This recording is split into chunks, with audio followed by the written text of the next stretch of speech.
The kingdoms of this world lie in his hands. See how they rise or fall at his command.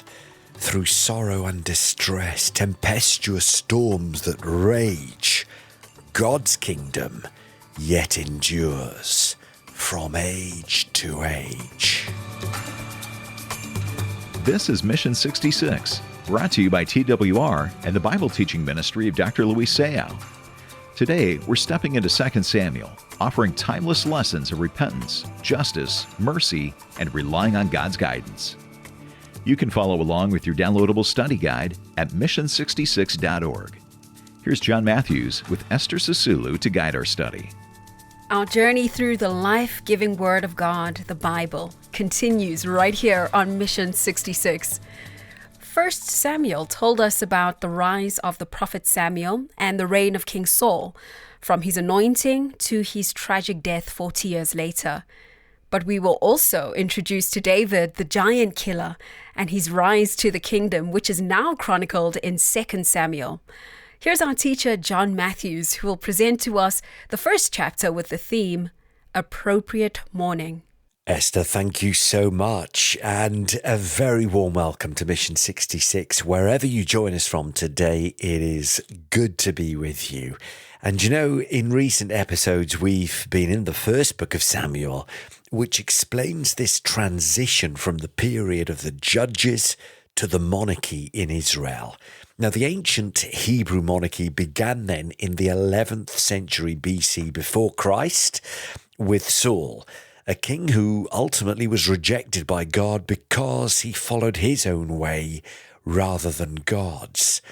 Now, as we begin the second book of Samuel, it is important to note that the Jewish tradition considers both of these books actually as one unified work. So whilst the second book of Samuel begins as if it were a separate book, it's actually a continuation of the first. And in this second book, the focus now shifts to David, probably the greatest king of Israel. And chapter 1 here introduces us to his character.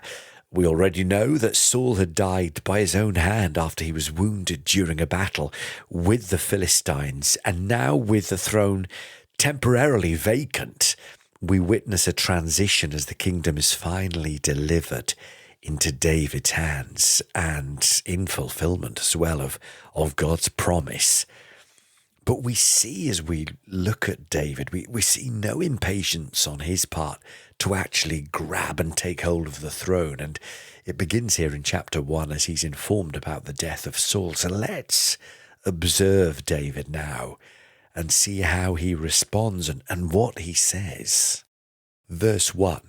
After the death of Saul, when David had returned from striking down the Amalekites, David remained 2 days in Ziklag.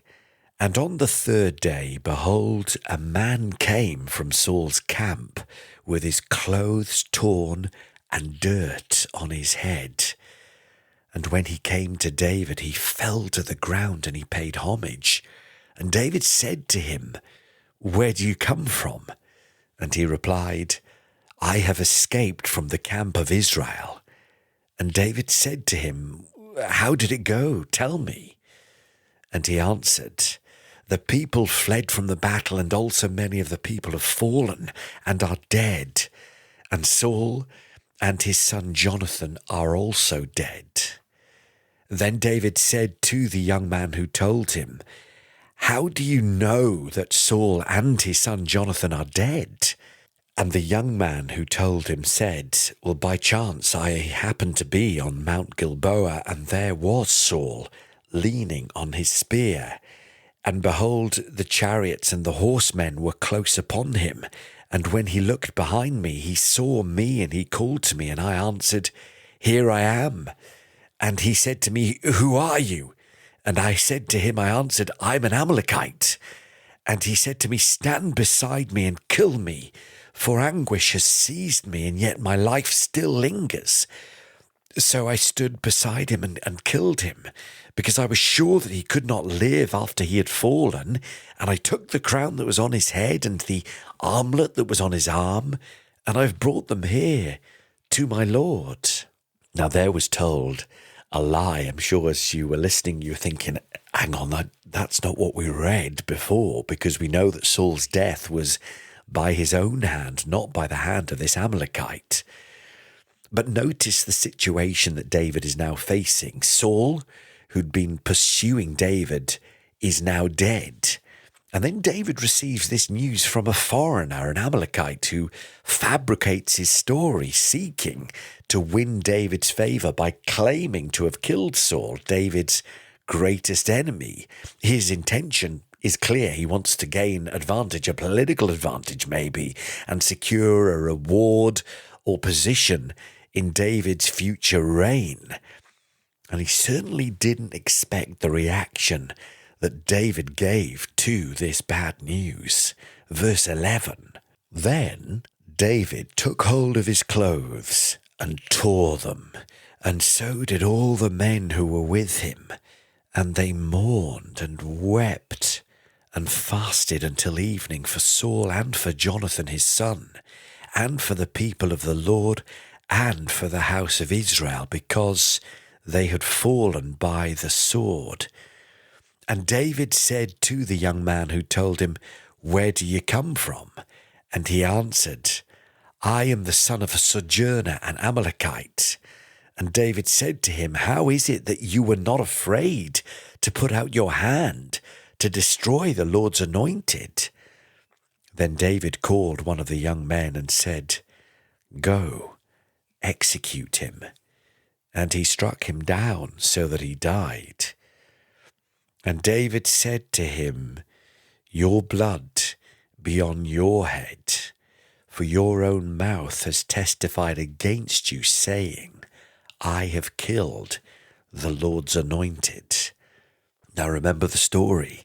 David himself had several opportunities to kill Saul, and almost it seemed from David's advisors, you remember what they said to him, David, God has given Saul into your hands, but David refrains because he considers Saul to have been the Lord's anointed and would not take vengeance against him. Instead, he committed the preservation of his life into God's hands. That's David's own life, and is willing to wait on God's timing for his rise to the throne and for God's way to unfold. So he certainly wasn't going to let this offence by an Amalekite go unpunished, remembering also that the Amalekites were historic enemies of Israel. And in verse 17 it says, David lamented with this lamentation over Saul and Jonathan his son.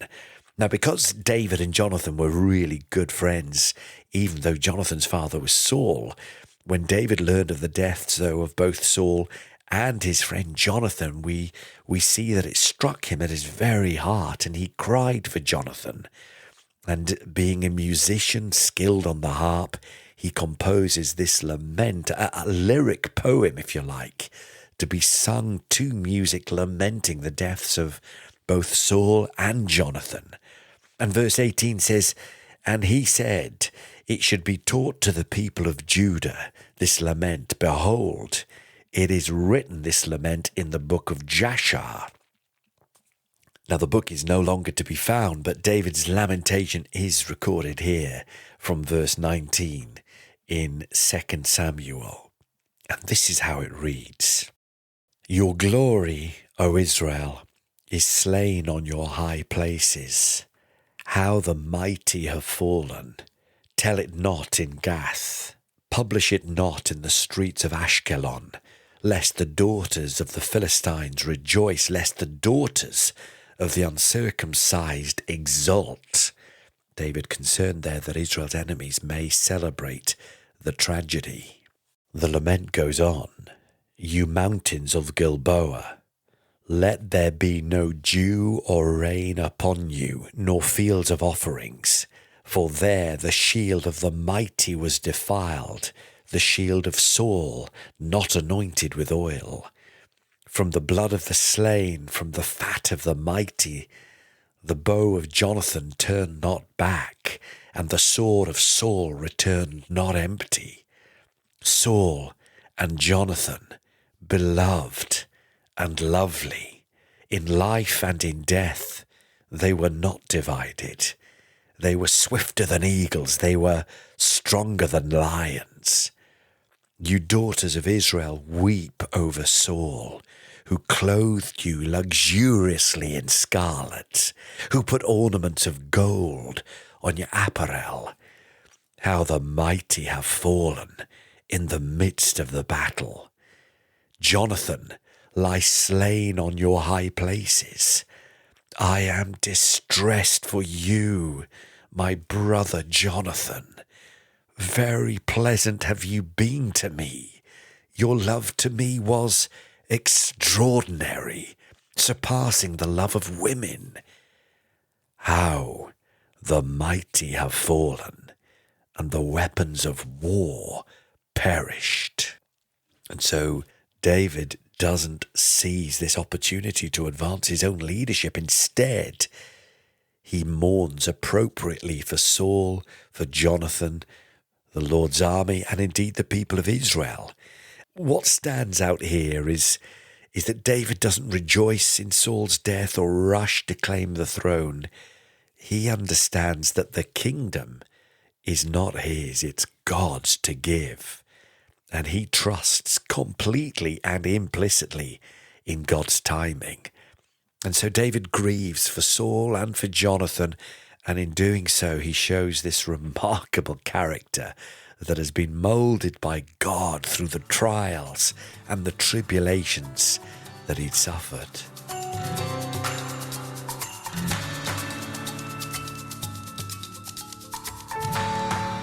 You're listening to Mission 66, and we are exploring the first chapter of 2 Samuel. Now, of course, we are looking through David's lamentation, and I think John and I kind of have a discussion about this because there's some interesting bits here, John. But I first want to ask you whether David realized that the Amalekite was lying to him.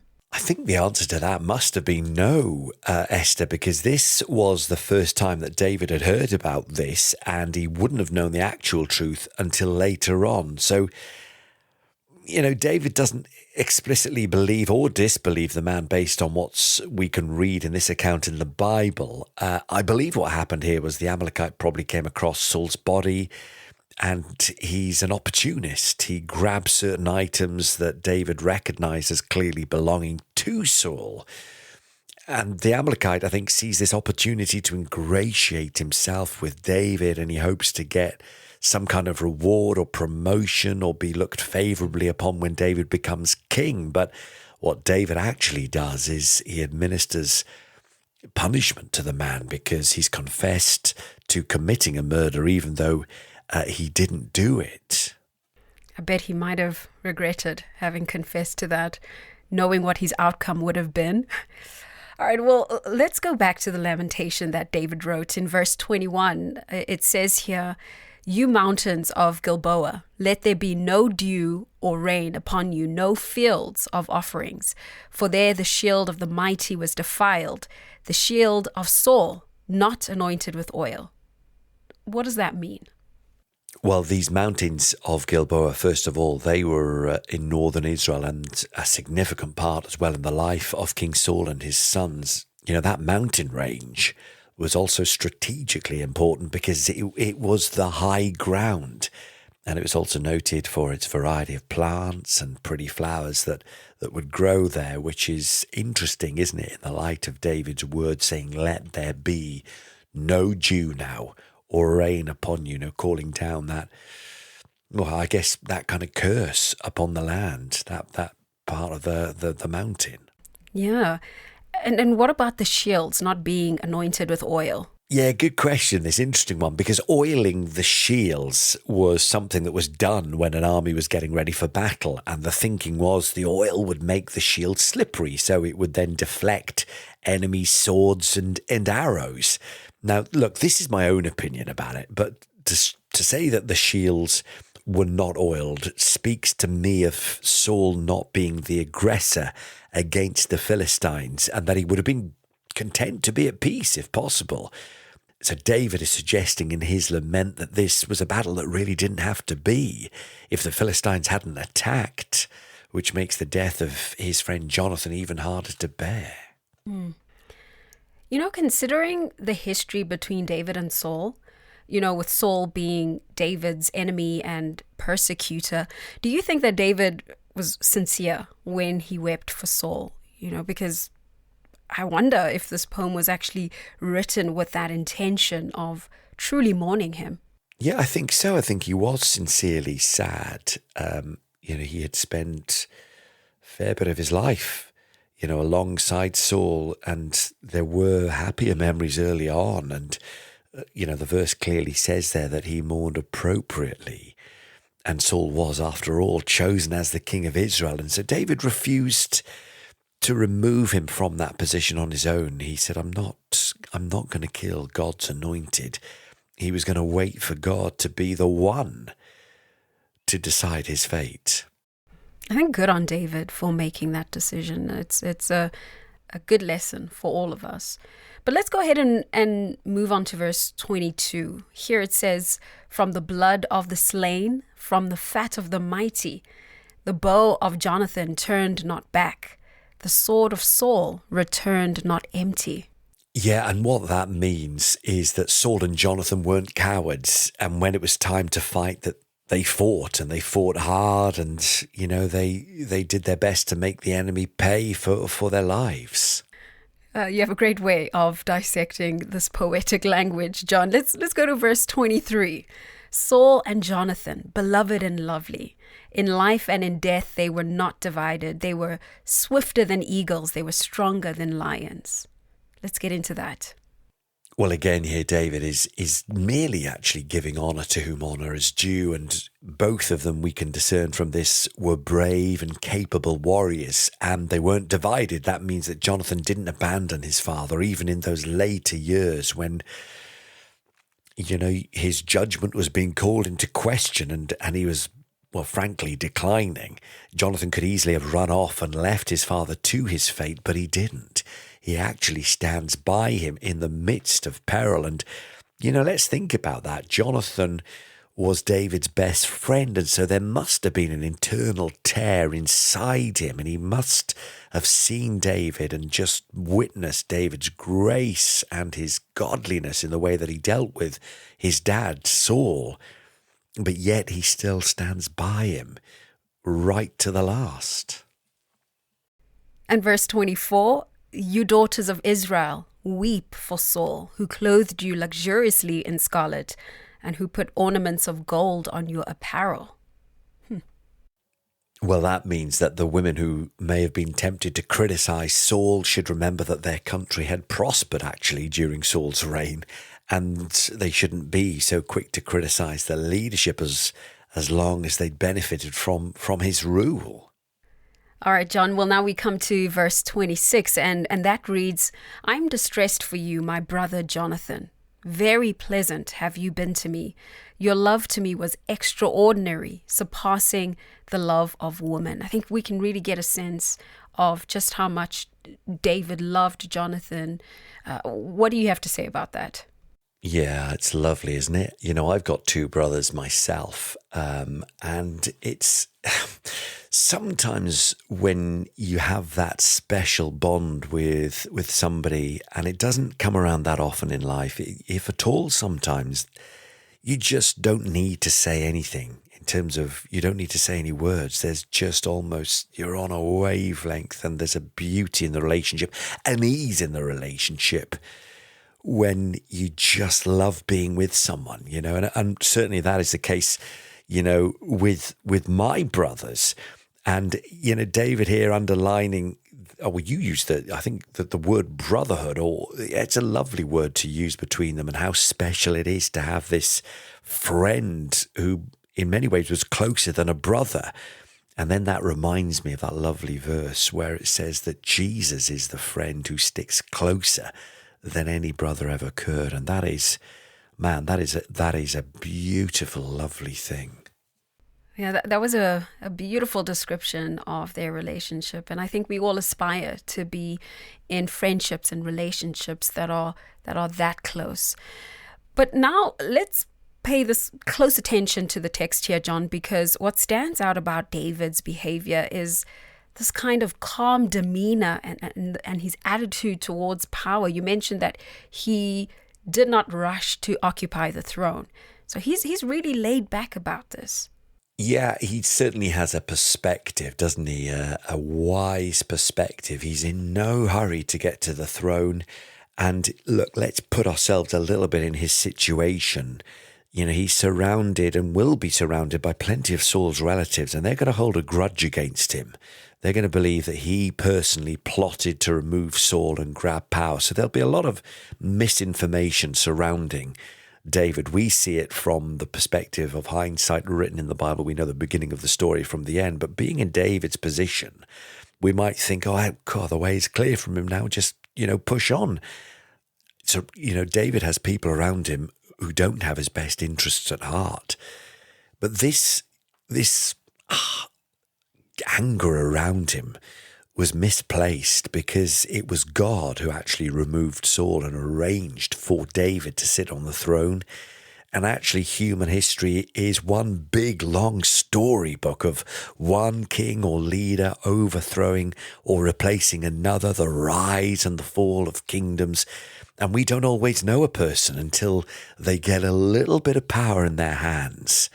And the increase of wealth, of status, of fame often reveals negative, sinful traits that may have previously been hidden or covered up. We may look at the news and worry and feel anxious when we see the global uncertainty. But friends, this is nothing new in God's eyes, and He alone will call time on this world.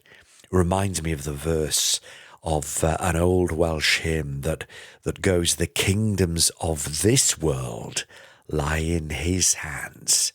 See how they rise and fall at His command. Through sorrow and distress, tempestuous storms that rage, God's kingdom still endures from age to age." John, I think we've, for the most part, seen numerous examples of what happens when a young ruler or a young leader isn't properly prepared for the pressures of leadership. And I think in David's case, we've seen how God has really equipped him so that he's able to handle the throne that God would ultimately give him. Yeah, that's true. And it has happened that a boy becomes king just because he's in the royal line, and he may be ill-prepared for that huge responsibility. We've seen through history as well the opposite happen when a king hangs on or a leader hangs on too long and passes the point where they're willing or able to listen to good advice. Sometimes we may even think in our own minds, in our own situations with work or whatever it is, why doesn't God put me in charge? I'd fix the problem. But God knows best, and sometimes He withholds promotion because He knows we're not ready for it yet, even if we think we are. Amen. God is wise and His timing is perfect. Thanks, John. I really appreciate your insights, and I'd like for us to move into a summary of what we've learned here in the first chapter of 2 Samuel. Yeah, let's do that. And we observe, don't we, Esther, David's character, really, after learning about the death of Saul, who'd been chasing him all these years and trying to kill him, and in many ways was the inspiration for some of those psalms where he cries out to God for help. This is the same Saul, and yet how does he respond when this Saul is gone? Well, he mourns for him in an appropriate manner, doesn't gloat over the death of somebody who by now is his mortal enemy. In fact, when the Amalekite comes along with a false report about killing Saul himself, expecting reward, David has him killed. Along with this, we see the death of 3 of Saul's sons, and that includes Jonathan, who we understand was David's best friend. And there was also the tragedy of a military defeat which threatened the people of Israel going forward. So in this chapter, David composes a lyric poem probably to be sung to the tune of his harp, and it extols the virtues of Saul and Jonathan, reminding the people not to be too happy about Saul's death, because as he reminded them, they themselves prospered during his reign. You know, those who love God are able to mourn appropriately when tragedy comes. And now here we have David, once a humble shepherd boy tending the sheep in the fields, and now he's set to become the King of Israel.